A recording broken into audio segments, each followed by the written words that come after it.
Welcome back, Nick Lenz's Comic Corner, classic / non-classic. This is episode number 364 and Doubleshot 290.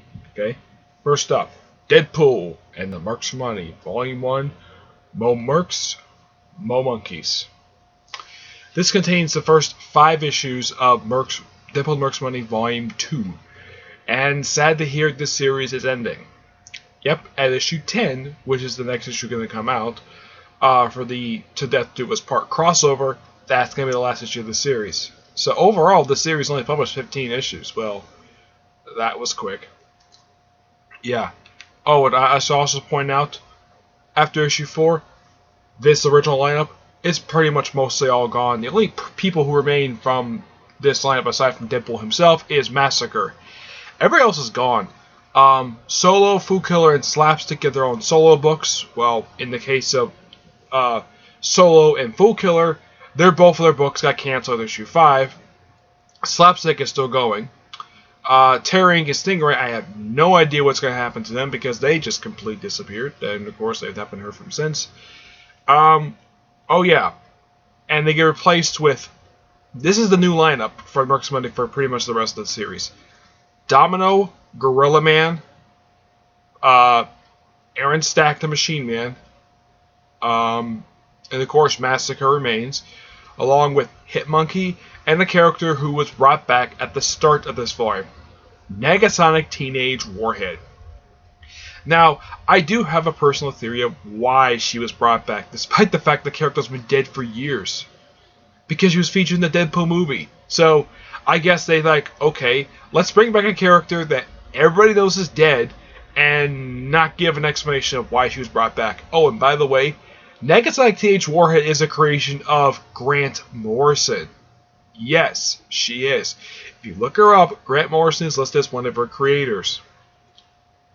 Now, oh yeah, and Domino does show up in the first issue, but she does become part of the team until the end of issue 4. Which, that's also the issue where they did the Marvel Now 2.0 thing for this series. Now, in the first few issues, the team is sent after Negasonic Teenage Warhead. For some reason, the clients never explicitly say who it is. And, of course, along these first few issues, they run into people like Radioactive Man. Let's see, who else they run into in the first few issues? Let's see. They also run into... Let me think here.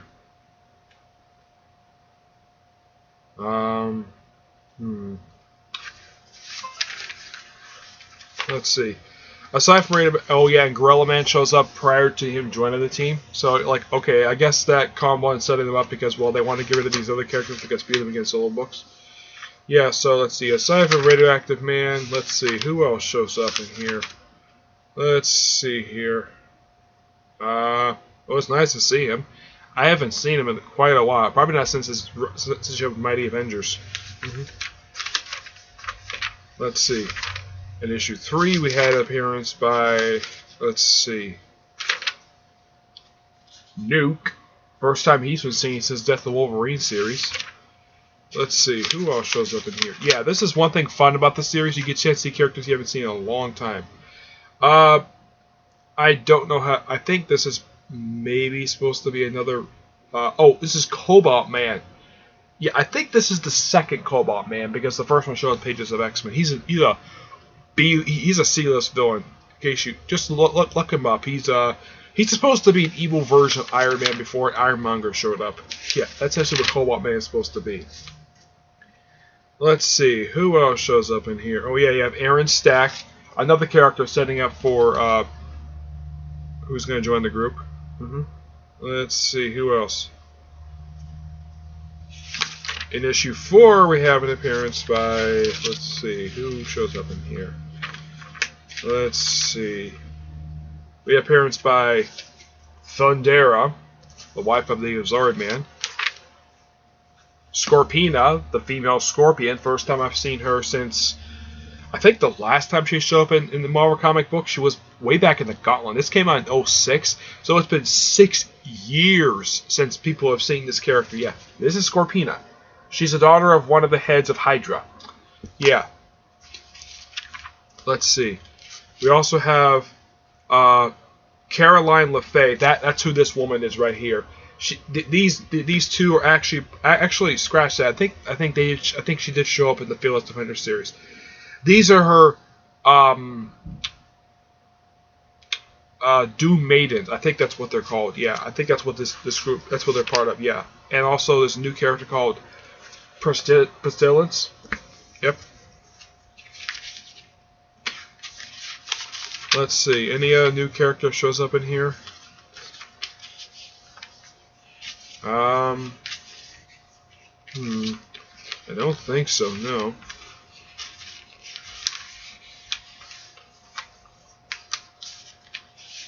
Yeah, they know those are Doom Maidens. Yeah. And of course, Hitmonkey joins the very end. Oh, I should also point out one of the variant covers is done by Deadpool creator Rob Liefeld. That's his artwork right there. Yep.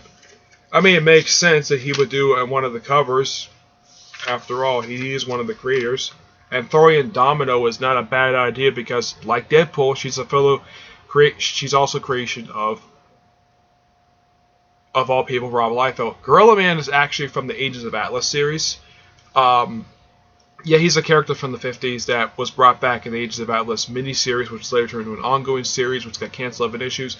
They have the Atlas series, stuff like that. Hitmonkey is an old acquaintance of Deadpool. He first showed up in Deadpool Volume 2. He also had his own one-shot and miniseries. Aaron Stack is a creation of the late Jack the King Kirby. Yeah, and by the way, when you see him in here, he looks completely different than he did back in his original debut. He still has the purple look, but he looked completely different back then. Oh, who created Hitmonkey? I think Daniel Way did. Yeah. Aside from that, this is just pure fun. That's the whole point of Deadpool and the Mercs Money, just a series to be pure fun. And seeing characters, people who have read a lot of Marvel comics and know who these characters are. If you're a new comic reader, you half the characters you have no idea who these characters are. But they do give a pretty good explanation of who these characters are. In case you're curious, when did Titania first show up in Marvel Comics? She showed up in the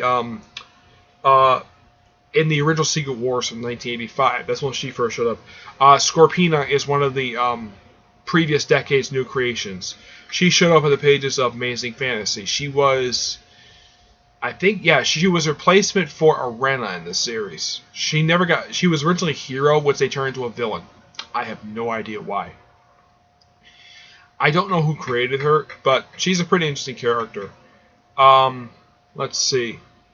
Radioactive Man, I think he's a creation of Stan Lee, Jack the King Kirby. He's an old Iron Man villain, those of you who don't know who he is. He's also a founding member of the Masters of Evil. Yep. Caroline LaFay is from the Fearless Defender series, and here's the thing. She is by far the only character who actually is a creation of Colin Bunn who shows up in these 5 issues. Yeah, she's the only one. Everybody else in here is not a creation of Colin Bunn. Stingray showed up back in the 80s. Fool Killer showed up in the 90s. This is, of course, the Fool Killer from the cult classic series, Fool Killer from the one that was 10 issues. Solo is also from the 90s, so was Terror Inc. Massacre is a creation of Gary Duggan. He's a very recent creation, so he's a fairly new character. And everybody knows who created Deadpool. Slapstick is from the pages of New Warriors. I do not know who created him. I have to look it up. Who created Slapstick? Yeah, he's a character meant for comedy.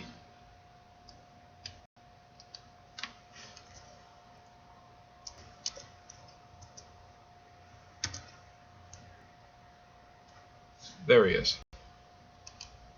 Okay, the people who created Slapstick are Lean Kamatsky and James Fry. Yeah, and he made his debut in his own series. No joke, he did. He's one of those very few characters who actually get a chance to do that. Stingray is a character from the pages of, I think, the Submariner. Yeah. But, fun issues. I give this 9 out of 10. Just pure fun. I mean, come on. Comics can be fun. It doesn't have to be dark and gloomy and have blood and guts all over the place. That's the whole point of Deadpool. Be fun. Next up is Star Wars Volume 4, Last Flight of the Harbinger, containing issues 20-25. 20 is another chapter from the journal, Obi-Wan Kenobi. Simply put, the whole point of this journal is it's just kind of like a wrap up of that first, well, arc of the Obi-Wan Kenobi chapters. One thing that the chapter does explain is if you read a Dr. Aphra series and you notice the scar across what's his name, Black Corruption, yeah, the scar across his eye, Obi-Wan Kenobi did that to him. So the whole point of that chapter just to explain how that happened, but it happened in the past. The next is a 5-parter. Basically, it's like, okay, let's have the Rebel Alliance steal a Star Destroyer and then try to keep it for a little bit before losing it back to the Empire. Yeah. And plus you get a chance to see the Scar Squadron. This is actually the guy who's facing Luke Skywalker here. That's actually the leader. He's a Sergeant Corell, I think his name is. Yeah. Another pure fun comic book. Jason Aaron is doing a fantastic job with the series, and I just found out he's going to be in Orlando next month. So maybe I'll get a book for him to sign. Maybe be this Star Wars. Maybe be Wolverine the X. Maybe one of his Wolverine issues. Yeah, who knows? This is awesome. I don't want to spoil too much. This book, this is just. I mean, if you're a Star Wars fan, you would really enjoy this because this essentially is Star Wars. Yeah, of course, it takes place between New Hope and Empire Strikes Back, but this is still good. The arc that comes right after this is another journal. It's still from the point of Yoda. Then, of course, there's this new crossover coming called Secret Citadel, where it's a cross between Star Wars and Dr. Aphra. I give this book also a 9 out of 10. Purely amazing. Alright, that's it for this episode. Stay tuned for the next episode, which is episode 365 and Doubleshot 291. Okay? Until then, I will see you there. Bye.